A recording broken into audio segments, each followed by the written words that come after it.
Job 18.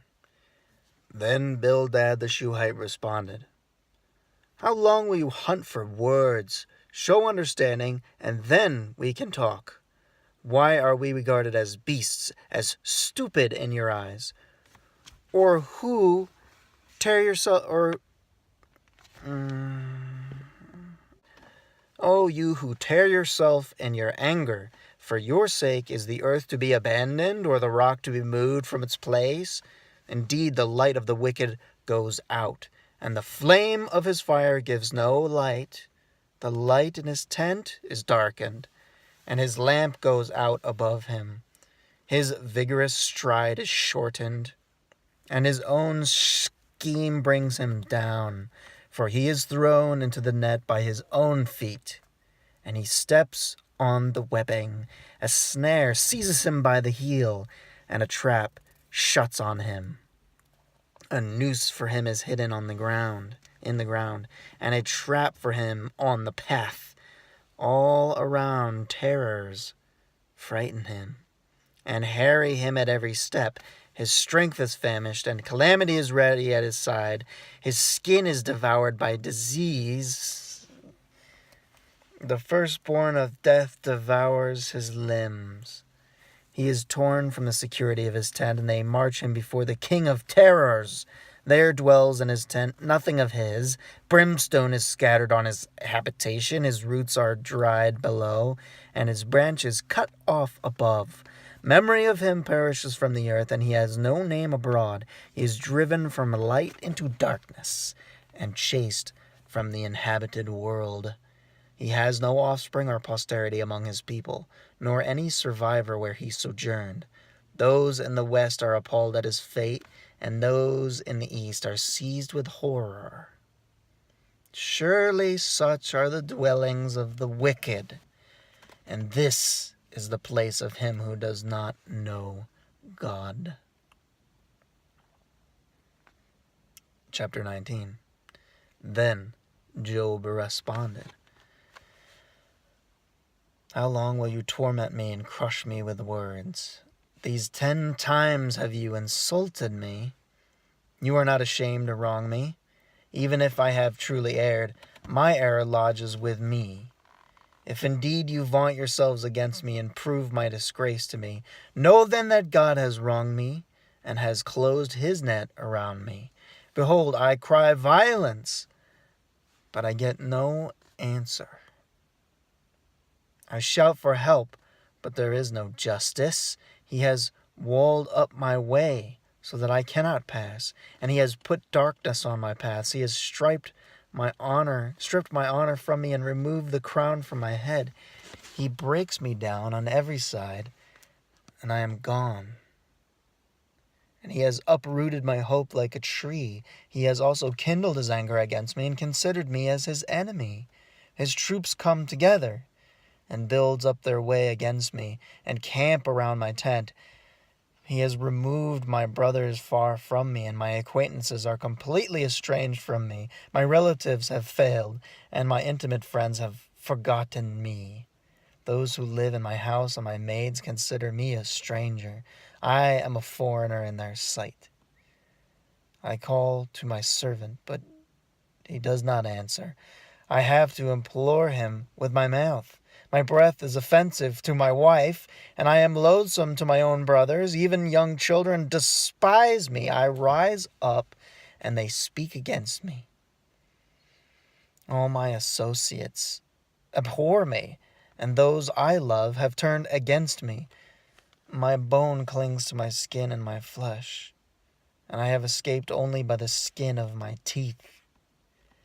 Pity me. Pity me, O you my friends, for the hand of God has struck me. Why do you persecute me as God does, and are not satisfied with my flesh? Oh, that my words were written. Oh, that they were inscribed in a book. That with an iron stylus and lead they were engraved in the rock forever. As for me, I know that my Redeemer lives, and at the last he will take his stand on the earth. Even after my skin is destroyed, yet from my flesh I shall see God, whom I myself shall behold, and whom mine eyes will see, and not another. My heart faints within me. If you say, how shall we persecute him? And what pretext for a case against him can we find? Then be afraid of the sword for yourselves. For wrath brings the punishment of the sword, so that you may know there is judgment. Wow.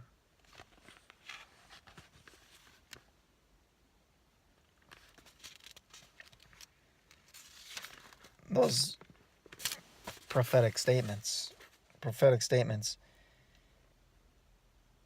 As for me, I know that my Redeemer lives, and at the last he will take his stand on the earth.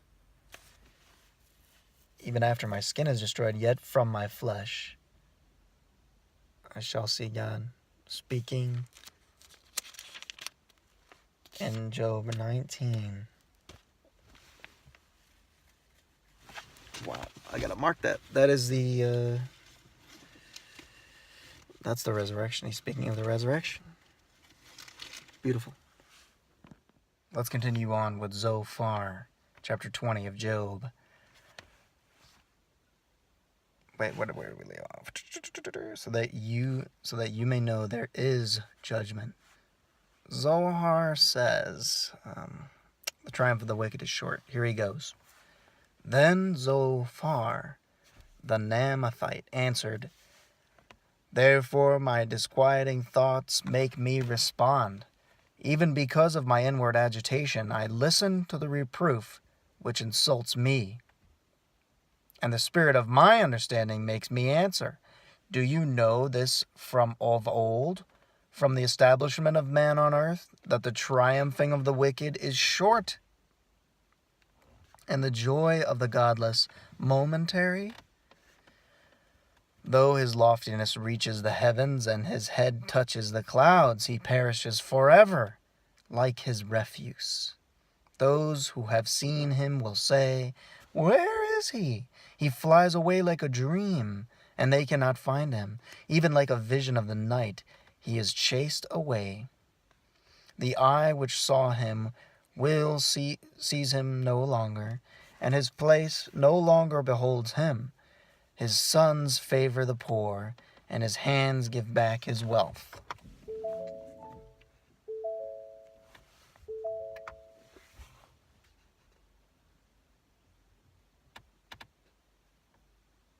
Stay with me now. And his hands give back his wealth. His bones are full of his youthful vigor. But it lies down with him in the dust. Though evil is sweet in his mouth, and he hides it under his tongue, though he desires it, and will not let it go, but holds it in his mouth, yet his food in his stomach is changed to the venom of cobras within him. He swallows riches, but will vomit them up. God will expel them from his belly. He sucks the poison of cobras. The viper's tongue slays him. He does not look at the streams, the rivers flowing with honey and curds. He returns what he has attained and cannot swallow it.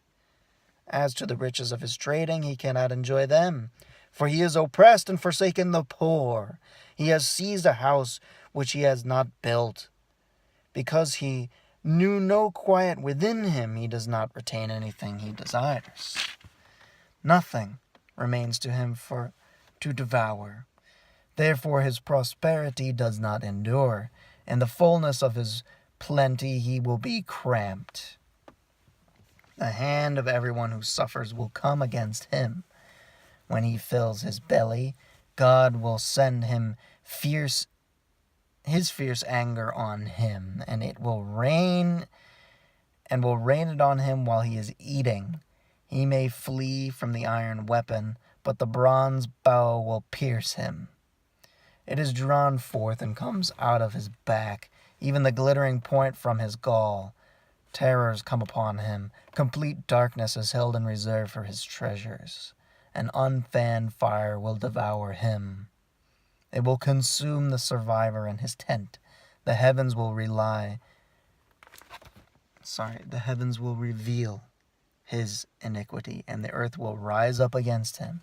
The increase of his house will depart. His possessions will flow away in the day of his anger. This is the wicked man's portion from God, even the heritage decreed to him by God.